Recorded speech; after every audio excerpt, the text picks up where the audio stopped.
പയ്യന്നൂർ കൊറോം അമ്പലത്തറയിൽ ദേശീയപാത ബൈപ്പാസിന് സമീപത്തെ നിരവധി വീടുകൾ വെള്ളക്കെട്ടിലായി. തോട് മണ്ണിട്ട് നികത്തിയാണ് പ്രദേശത്ത് ഹൈവേ നിർമ്മാണം നടന്നത്. ദേശീയപാത ബൈപ്പാസിനായി തോട് നികത്തിയ പയ്യന്നൂർ കോറോം അമ്പലത്തറയിൽ സ്ഥിതിഗതികൾ ഗുരുതരമാണ്. പയ്യന്നൂർ കാനായി മണിയറ റോഡിൽ നിന്നും മുട്ടറ്റം വെള്ളത്തിൽ നടന്നു മാത്രമേ ഒറ്റപ്പെട്ടു പോയ വീടുകളിൽ എത്താനാകൂ.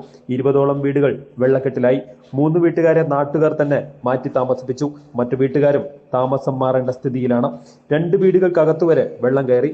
പ്രാഥമിക കർമ്മങ്ങൾ പോലും നിർവഹിക്കാനാകാതെ വീടുകൾക്കകത്ത് കുടുങ്ങിയിരിക്കുകയാണ് പലരും.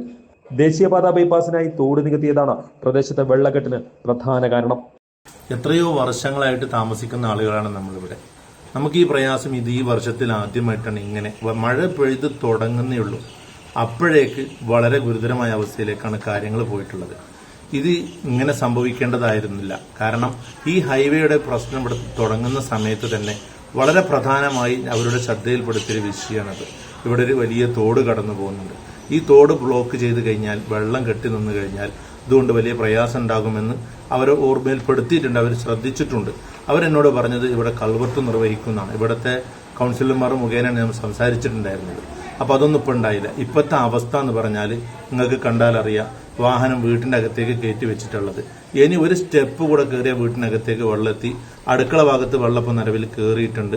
വീടിന് ചുറ്റും വെള്ളം കയറിയിട്ടുണ്ട്. മൃഗങ്ങൾ കയറി വരുന്ന, പാമ്പ് കയറി വരുന്ന അവസ്ഥയുണ്ട്. പ്രാഥമിക കർമ്മങ്ങൾ പോലും നിർവഹിക്കാൻ പറ്റാത്ത വളരെ പ്രയാസകരമായ അവസ്ഥയാണ്. വെള്ളക്കെട്ടിനെ കുറിച്ച് നേരത്തെ കണ്ണൂർ വിഷൻ റിപ്പോർട്ട് ചെയ്തിരുന്നു.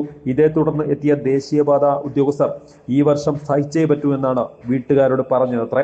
പ്രശ്നപരിഹാരത്തിനായി 3-1 കുടുക്കിക്കെട്ടിയ തോട്ടിൽ നിന്ന് മണ്ണ് നീക്കിയിരുന്നുവെങ്കിലും വെള്ളക്കെട്ടിന് വ്യത്യാസമുണ്ടായില്ല. കുന്നിടിച്ചു കൊണ്ടുവന്ന് റോഡ് എന്ന് പറഞ്ഞ റോഡാക്കി. ആ റോഡിന് ശേഷം നമുക്ക് വല്ലാതെ ബുദ്ധിമുട്ടാണ് ഉള്ളത്. വല്ലാത്തൊരു ബുദ്ധിമുട്ടിലാണ് ഇപ്പം നമ്മൾ ജീവിക്കുന്നത്.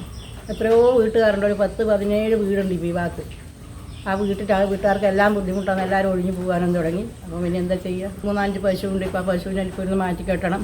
അതിനെ കൊണ്ടുപോകണമെങ്കിൽ എങ്ങോട്ട് കൊണ്ടുപോകണം? ഒന്നും പോയി, നാടും പോയി, വീട്ടുകാർക്ക് താമസിക്കാൻ പറ്റാത്ത സ്ഥിതിയായി റോഡ് കാരണം. തോട് നികത്തുന്നതിനെതിരെ പ്രദേശവാസികൾ അധികൃതർക്ക് പലതവണ മുന്നറിയിപ്പ് നൽകിയിരുന്നതാണ്. പക്ഷേ എല്ലാം അവഗണിക്കപ്പെടുകയായിരുന്നു. അതിന്റെ ദുരിതം പേറുന്നത് സാധാരണക്കാരായ പ്രദേശവാസികളും. News bureau, Payyanur.